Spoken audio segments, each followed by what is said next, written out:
I had always trusted her. Valeria, my wife, the woman I loved with all my heart. But that evening, when I overheard her laughter on the phone, I learned that trust meant nothing to her. Her words cut deeper than anything I could have imagined. "I've got him wrapped around my finger," she said, her voice light and mocking. "My husband is such a gullible country bumpkin. Even if he walked in on me in bed with two lovers, I'd still convince him I'm faithful." The shock hit me like a sledgehammer. I couldn't believe it. For years, I had built my life around this woman. I thought she was my partner, the one I could rely on. But here she was, mocking me, playing me for a fool. It was too much to take in all at once. My name is Lars, and until that moment, I had been a quiet, steady man from a small town. Valeria, on the other hand, was everything I wasn't, a charismatic socialite, full of life, lighting up every room she walked into. We met in Vienna, where I worked in finance. She was the picture of elegance, and I was just the guy who showed up on time, did the work, and kept my head down. I thought we were building something real. But that trust I'd given her, it was shattered in an instant. Her name was Valeria. She was supposed to be everything to me. But all this time, she'd been lying, scheming, deceiving me, thinking I'd never find out. I stood in the hallway, my mind racing, my heart pounding. The life I'd known was gone. The man who trusted her, who loved her with everything he had, was no more. That man was dead, and in his place stood someone who would make sure she paid for what she'd done. But I wasn't going to confront her right away. No, I needed to play this carefully, take my time, make sure she knew she'd underestimated me. I would make her regret ever thinking she could outsmart me. For days, I acted like nothing had changed. I was calm, distant. At times, I saw Valeria glance at me with suspicion, her eyes narrowing as if she knew something was off, but not the truth. I had the upper hand now. I began to dig. Quietly.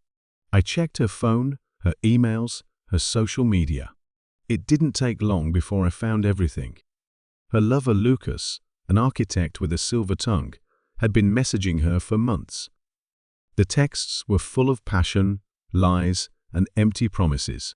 But to him, she was just a game. A pawn. Something to play with until it wasn't fun anymore.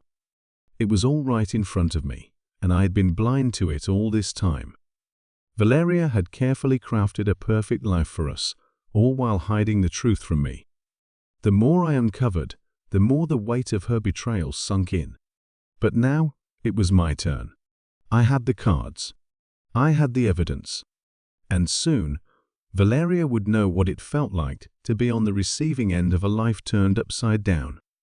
The first phase of my plan was simple: distance. I started acting colder, quieter. At dinner, while she chattered on about her day, I sat in silence, watching her, making her feel the shift. She noticed it, of course. But she didn't ask. I wanted her to wonder. A week later, I was ready for phase 2. I invited Lucas to dinner, and I could see the nervous tension in his eyes when he walked through the door. He had no idea what was about to hit him.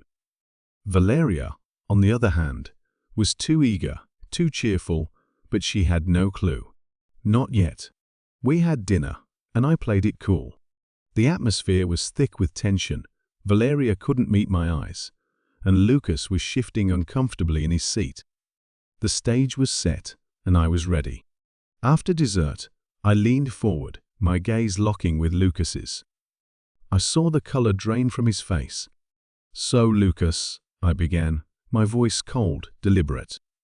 "How do you sleep at night knowing the woman you're sleeping with is married to a man who trusts her completely?"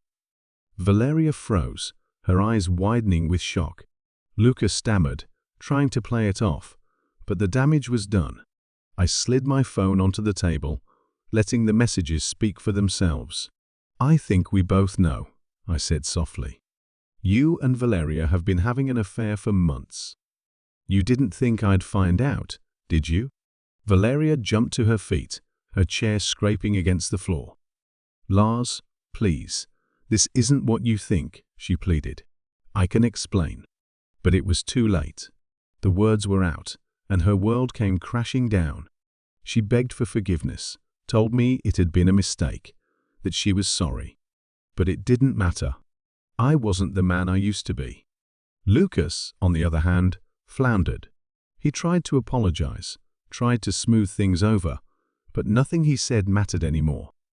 I had won, but I wasn't done yet. I wanted her to understand the weight of her mistake, so I took it a step further. I called her parents.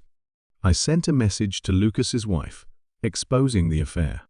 I made sure the whole world knew what they had done.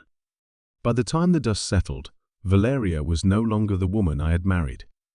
She was broken, humiliated. She begged me to take her back, to forgive her. But I saw through it. She wasn't sorry she betrayed me. She was sorry she got caught.